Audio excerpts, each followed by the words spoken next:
Selamat pagi Bapak Ibu Saudara yang dikasih Tuhan. Salam, bagaimana kabar hari ini? Saya mengucapkan selamat hari kenaikan Isa Al-Masih. Semoga rahmat, berkat, dan anugerah Tuhan melimpah dalam kehidupan kita bersama. Bapak Ibu Saudara yang dikasih Tuhan, sebelum kita merenungkan firman Tuhan, mari kita berdoa. Bapa di dalam surga, kami sungguh menikmati indahnya kasih, kemurahan dan pertolongan-Mu dalam kehidupan kami. Terlebih saat ini Tuhan, ketika kami datang kepada Engkau, kami mau menaikkan puji-puji bagi Engkau, kami mau menaikkan persembahan syukur, dan kami mau menaikkan setiap ucapan syukur hadirat Tuhan yang sudah dinyatakan kepada kami. Saat ini Bapa, kami percaya bahwa Engkau ada di tengah-tengah kami, berotoritas kepada kami ketika kami mendengarkan sabda firman-Mu. Kuasa Roh Allah yang maha tinggi menaungi kami dan memberkati kami. Terima kasih Bapa. Waktu ini kami serahkan sepenuhnya kepada Tuhan hanya dalam nama Yesus. Kami percaya dan kami telah berdoa. Haleluya. Amin. Bapak Ibu Saudara yang dikasihi Tuhan,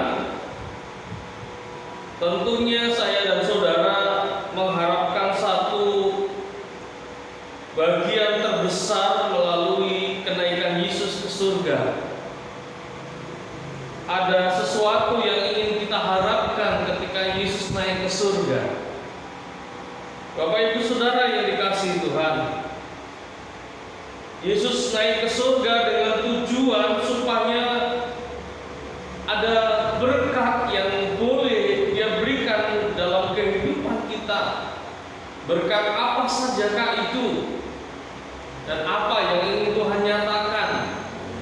Dan tujuan apa sebenarnya mengapa Yesus harus naik ke surga? Bapak Ibu Saudara yang dikasihi Tuhan, jikalau Anda pergi ke suatu tempat, apa yang Anda akan lakukan?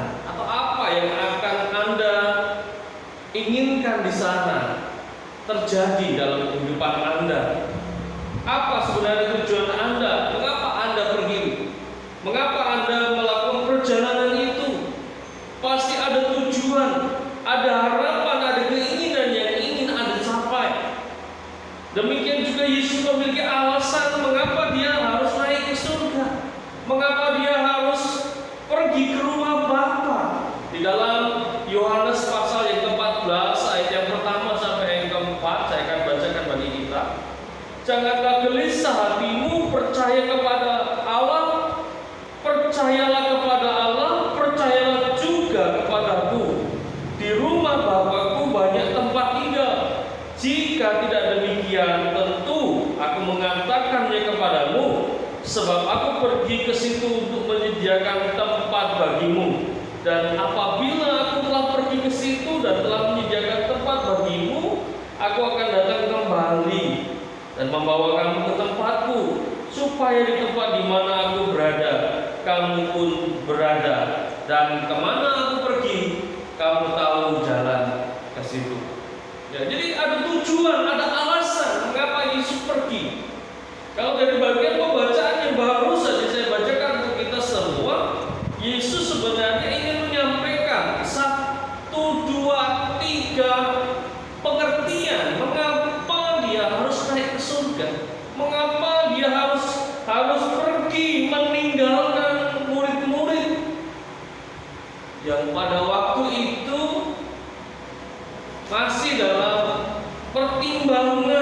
pertimbangan. Bahkan kalau kita melihat apa yang Yesus katakan di dalam ayat yang pertama, ada kegelisahan yang besar di antara para murid ketika Yesus mengatakan bagian ini. Mari kita lihat ayat pasal yang ke-13 ayat yang ke-22 dikatakan demikian. Murid-murid itu memandang seorang kepada yang lain.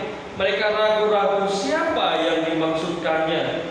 Seorang di antara murid-murid Yesus, yaitu murid yang dikasihnya, bersandar dekat kepadanya di sebelah kanannya. Kepada murid itu Simon Petrus memberi isyarat dan berkata, tanyalah siapa yang dimaksudkannya. Jadi pada saat kebimbangan, pada saat keadaan yang sulit yang sedang dihadapi oleh Yesus, Yesus mempersiapkan murid-murid untuk yakin terhadap apa yang akan dia lewati sebelum dia naik ke surga.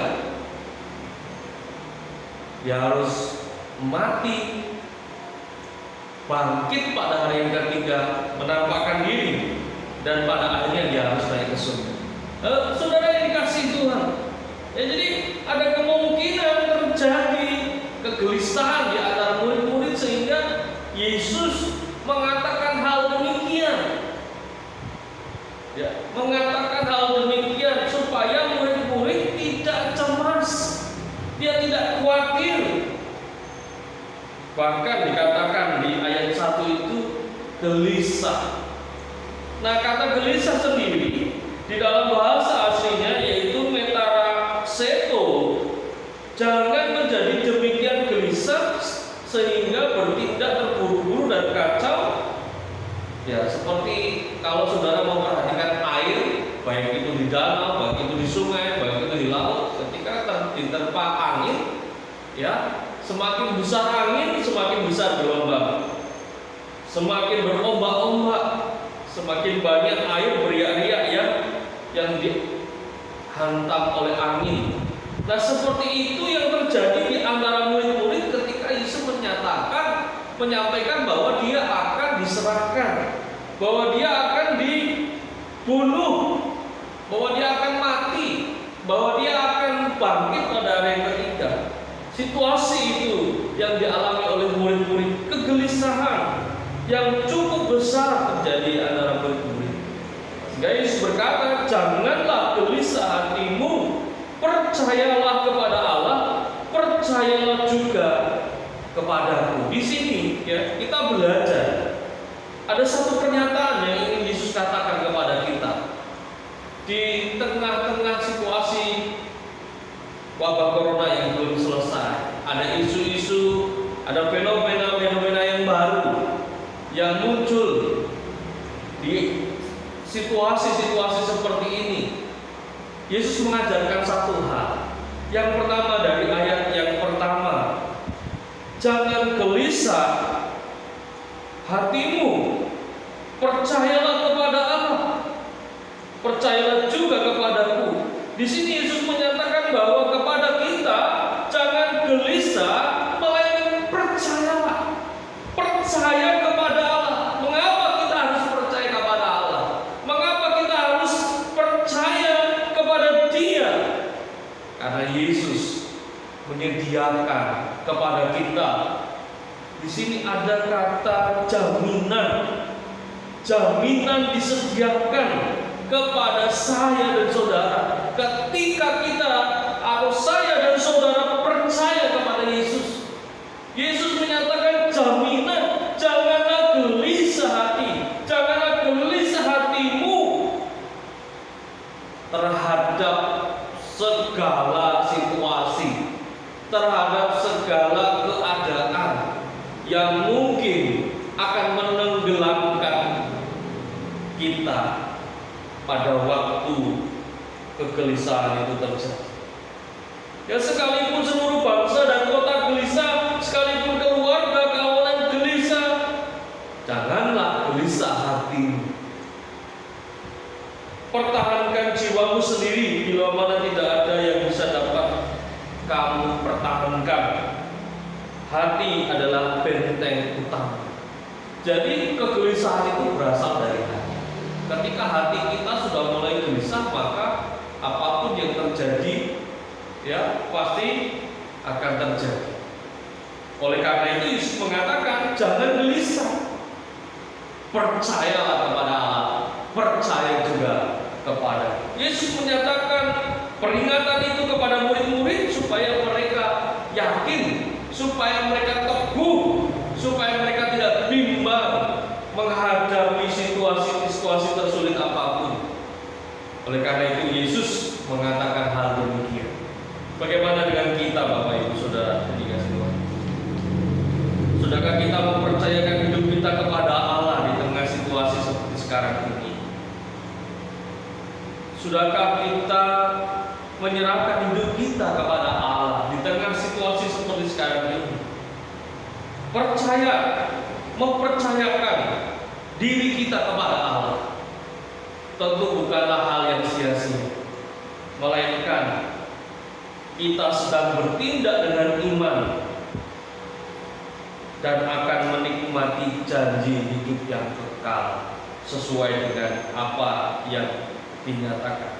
Ya, percaya dari kata pisteuete, dan ini diterjemahkan 2 kali di dalam ayat yang pertama. Ya, percaya kepada Allah, percaya juga kepada suatu keyakinan yang kokoh, suatu keyakinan yang sungguh-sungguh terjadi, yang harus terjadi di antara para murid. Ia telah mengarahkan mereka agar mempercayakan diri mereka kepada Allah. Demikian juga kita harus mempercayakan hidup kita kepada Tuhan. Percayalah Bapak Ibu, pikirkanlah hal-hal ini. Apa yang Tuhan ingin nyatakan dalam kehidupan kita. Mari kita kerjakan sesuai dengan iman kita. Jadi kita belajar yang pertama, percaya kepada Allah. Janganlah gelisah hatimu, percayalah kepada Allah. Ini sebuah keyakinan. Kalau Bapak Ibu tidak percaya kepada Allah, tidak mempercayakan hidup kepada Allah, maka situasi ayat ini pasti akan melemahkan iman kita. Dan yang kedua, Yesus pergi ke surga dengan tujuan tidak hanya untuk memberikan sebuah janji, tidak hanya memberikan sebuah tindakan iman yang akan membawa kita kepada janji kehidupan kekal. Yesus juga dia menyatakan pada bagian ini, saya akan bacakan bagi kita, di rumah Bapakku banyak tempat tinggal. Jika tidak demikian, tentu aku mengatakannya kepadamu, sebab aku pergi ke situ untuk menyediakan tempat bagimu. Dan apabila aku telah pergi ke situ dan telah menyediakan tempat bagimu, aku akan datang kembali dan membawa kamu ke tempatku, supaya di tempat di mana aku berada, kamu pun berada. Di sini Yesus di bagian yang kedua ini, dia menyatakan tujuannya. Dia pergi supaya kita bertindak dengan iman, yaitu percaya. Yang kedua, supaya dia dapat menyediakan tempat bagi orang percaya. Ya, Yesus pergi dengan tujuan menyediakan tempat bagi orang percaya. Di sini kita bisa melihat bentuk kebahagiaan apa yang ada di surga digambarkan di sini. Tempat tinggal yang banyak tempat tinggal di rumah Bapa. Surga sebagai rumah. Surga bukan kemah, bukan tempat berteduh sementara. Surga itu adalah suatu tempat kediaman kekal yang tidak dibuat oleh tangan manusia. Artinya surga itu abadi. Surga itu adalah tempat tinggal Allah. Di tempat tinggal Allah, Yesus mengatakan, aku akan menyediakan tempat bagimu. Artinya saya dan saudara, ketika kita menaruh kepercayaan kepada Allah, percaya bahwa Yesus naik ke surga dengan tujuan saya dan saudara menerima tempat tinggal yang baik, tempat tinggal yang disediakan oleh Yesus. Oleh karena itu, saya berharap kita semua percaya kepada Allah dan percaya bahwa Yesus naik ke surga mempersiapkan tempat bagi saya dan Tuhan. Amin, Bapak Ibu. Nah, Bapak Ibu saudara yang dikasihi Tuhan, ini janji Tuhan, ini pengharapan yang Tuhan berikan kepada kita. Mengapa kita dituntut untuk percaya? Karena ketika kita percaya, Allah menyediakan sesuatu yang besar kepada kita. Kemudian yang ketiga, Allah, Yesus naik ke surga. Dia tidak hanya menyediakan tempat bagi kita, tetapi dia juga mempercayakan kepada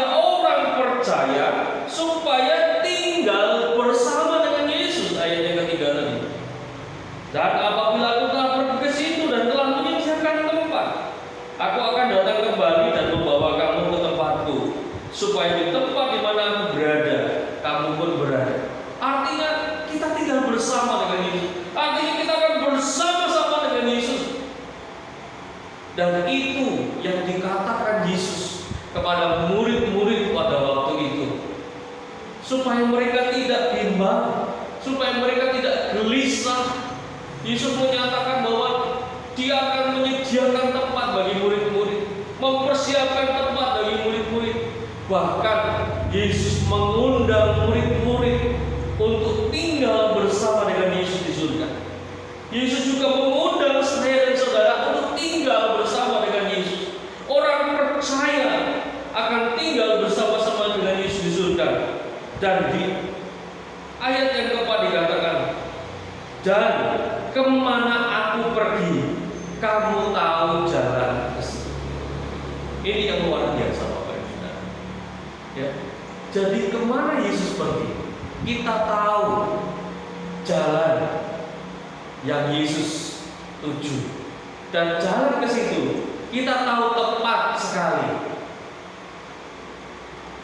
Ketika Yesus pulang ke surga, Yesus kembali ke surga, Yesus naik ke surga, kita tahu jalan ke surga. Artinya jaminan itu pasti diberikan kepada kita. Jaminan itu dengan sungguh-sungguh dinyatakan dalam kehidupan kita. Inilah inti kebahagiaan surga. Kita berada bersama dengan Kristus. Kristus menyebut keberadaannya di sana di masa sekarang, bahwa penghiburan ini bisa disimpulkan dari kepergiannya untuk menyediakan tempat bagi kita. Karena segala persiapan itu tidaklah akan sia-sia. Ia tidak akan membangun dan memperlengkapi tempat tinggal, lalu membiarkannya kosong tanpa menempatinya. Tetapi Dia mempersiapkan kita. Ketika tempat itu sudah siap, maka Yesus juga mempersiapkan kita untuk menempati tempat itu.